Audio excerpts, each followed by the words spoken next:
Une invitée exceptionnelle aujourd'hui, Salomé Zourabichvili, la présidente de la Géorgie.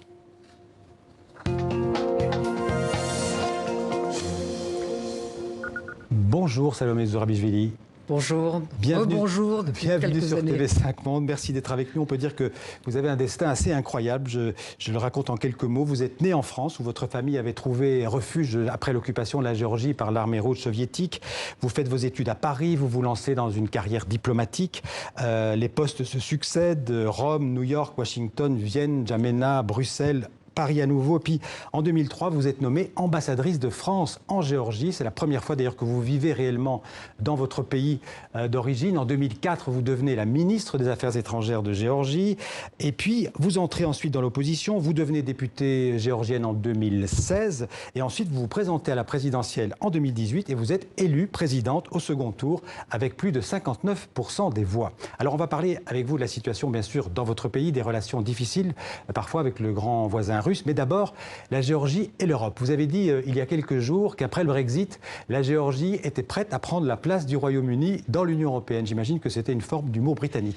Au moins, ça a retenu l'attention de tout le monde, ce qui est déjà une grande chose. C'est un peu une boutade, mais souvent les boutades ont une part d'un fond de vérité. Ouais. Et le fond de vérité, c'est que la Géorgie est européenne par toutes ses pores, ouais. Par ses valeurs, par sa chrétienté, par son histoire. On voit cette campagne derrière vous qui en fait qui date de 2010 ou 2011, je pense. Donc c'est avant votre arrivée à la présidence. Mais c'est ça que ça veut dire. La Géorgie, c'est la porte de l'Europe. Comment cela? C'est la porte de l'Europe. Très longtemps, la Géorgie a été le pays qui a été la ligne avancée de l'Europe contre le monde extérieur. Elle en a gardé quelque chose et profondément, dans la façon de se percevoir soi-même, les Géorgiens se perçoivent comme des Européens. Ouais. On a découvert des restes archéologiques et on considère que ce sont les premiers Européens de très longue date. Et la quête européenne de la Géorgie, qui commence à nouveau, je dirais, parce qu'elle existait déjà du temps justement où ma famille était encore en Géorgie, la première indépendance, avant que ça ne soit arrêté par l'occupation soviétique de 70 ans. Donc en 91, la Géorgie reprend cette quête de l'Europe, comme les autres pays, les États baltes et d'autres.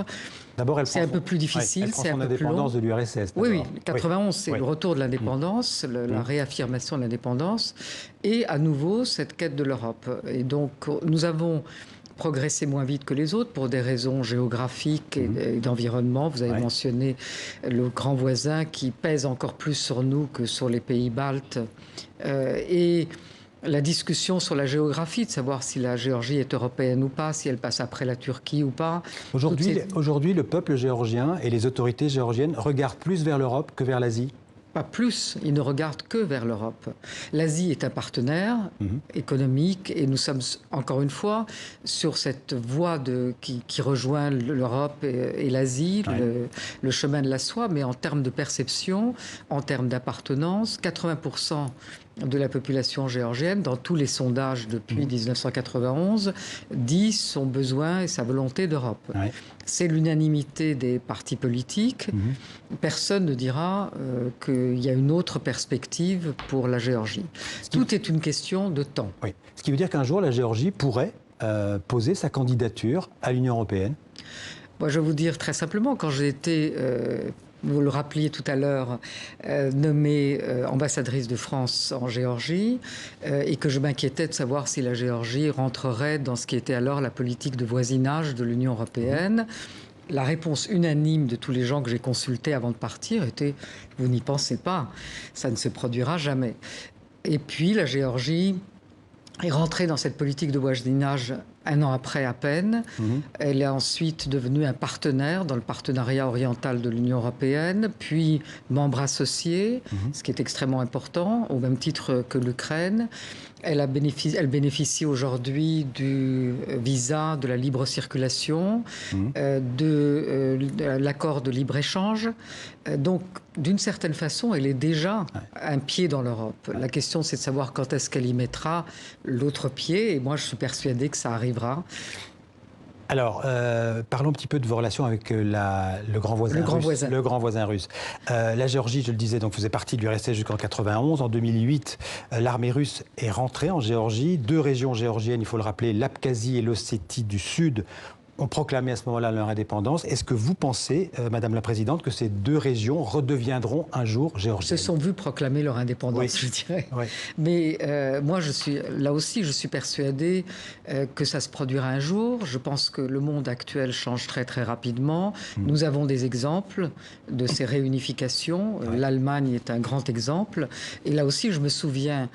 C'était dans ma jeunesse, mais je me souviens des gens qui expliquaient que jamais l'Union soviétique ne disparaîtrait, ce dont toute ma famille était toujours convaincue que ça allait arriver. Et la plupart des observateurs, des analystes que je fréquentais dans mes jeunes années de diplomate disaient il n'est pas question que l'Allemagne puisse un jour être réunifiée, c'est un rêve qui n'arrivera pas. Et donc vous pensez que la Géorgie sera un jour réunifiée? Je pense que la Géorgie sera un jour réunifiée.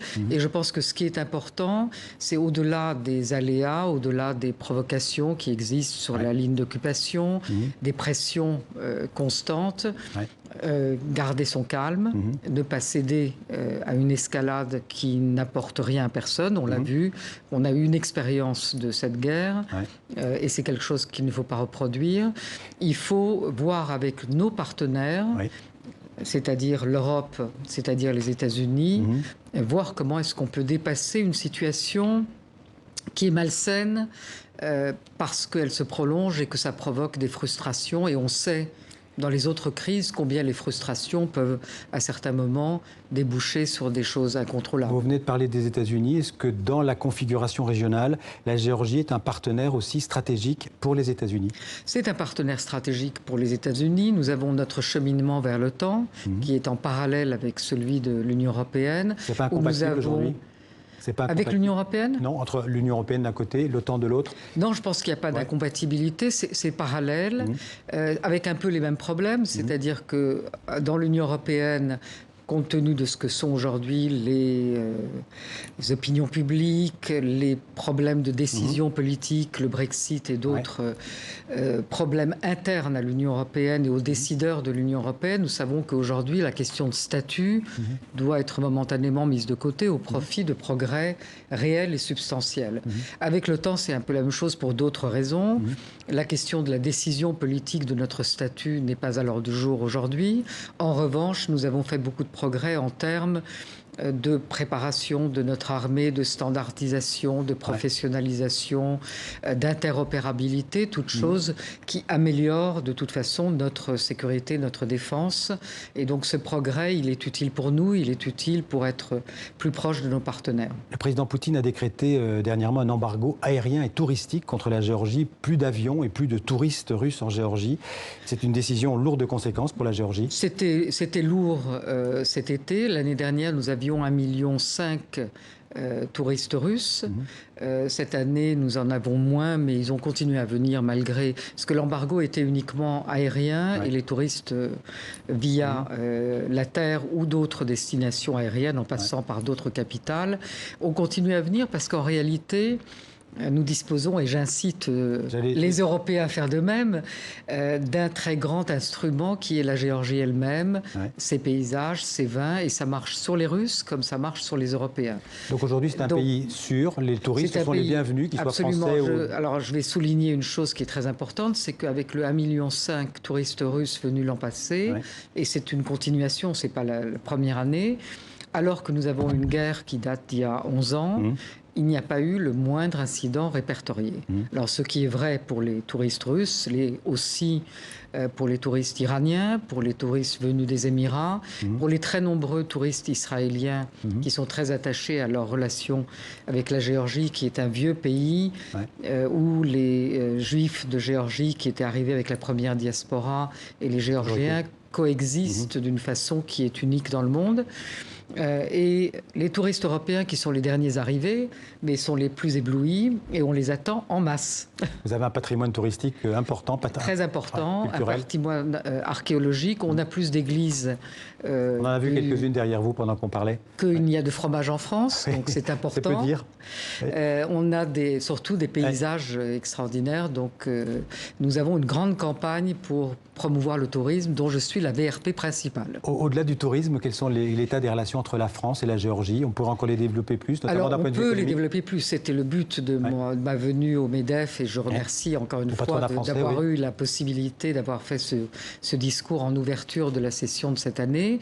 Et c'est de dire aux patrons français de venir voir par eux-mêmes. Parce que nous avons des très bons chiffres dans les différents indices internationaux, que ce soit Doing Business, le Transparency International ou les indices de Moody's et de Fitch. Donc les entreprises peuvent investir en Géorgie. Mais il faut venir voir. Il faut venir voir que ce n'est pas des paysans, il faut venir voir que c'est stable, parce que quelquefois on se dit, s'il y a une zone occupée pas très loin, ça peut vouloir dire, mais ça n'a pas empêché la Géorgie de développer son développement économique, démocratique, sa stabilité et sa croissance. Nous avons 4,7 et nous en aurons 5 l'année prochaine et c'est prévu de continuer. Ce que beaucoup de pays pourraient vous envier. Alors la Géorgie est aussi un pays observateur de l'OIF, l'organisation francophone. La langue française, elle a une place dans la culture géorgienne? Alors elle avait une très grande place. Nous sommes un pays amoureux de la France et où pratiquement tout le monde a envie une fois, et grâce à la libre circulation c'est possible, de voir Paris, d'aller à Paris. Et un pays dans lequel on parlait le français. Mes grands-parents, quand ils sont arrivés en France, parlaient le français. Et les jeunes générations parlent encore? Alors les jeunes générations sont passées à l'anglais, comme un peu partout, totalement, c'est-à-dire que tout le monde parle anglais, plus ou moins bien. Et le français est enseigné à l'école? Et alors le français reprend aujourd'hui, il reprend parce que nous introduisons une deuxième langue, et que ça c'est le meilleur moyen de réintroduire le français, et il reprend parce que les Géorgiens sont des observateurs, et en particulier de l'Europe, et ce qu'ils voient dans l'Europe, aujourd'hui, dans les institutions européennes, leur fait dire que le français est peut-être un instrument de plus en plus utile pour qui veut être européen. En un mot, être femme et présidente, c'est plutôt rare sur la planète. En Géorgie, vous diriez que c'est aussi difficile ou encore plus difficile qu'ailleurs? Non, en Géorgie, c'est un très grand atout parce que les Géorgiens regardent une femme au pouvoir avec les yeux de leur histoire, et dans leur histoire, il y a eu 2 femmes au pouvoir. La première a christianisé la Géorgie au IVe siècle et la deuxième a présidé à sa période de plus grande gloire au XIIe siècle. Donc c'est très lourd à porter. C'est très lourd, mais en même temps, ça veut dire que l'accueil par la population de ce qui peut paraître comme une exception est plutôt très positif. Merci beaucoup, Salomé Zouraghishvili. C'est moi qui vous remercie et je vous invite, comme tout le monde, à venir en Géorgie. Eh bien, écoutez, si l'occasion se présente... Passez votre automne. Cette fois-ci, on a fait une campagne sur l'été. Maintenant, nous commençons la campagne pour l'automne et nous avons 4 saisons, les unes plus belles que les autres. Merci beaucoup d'être venu parler de votre pays sur le 64 minutes de TV5 Monde. Merci beaucoup. Place à la chronique culture à présent.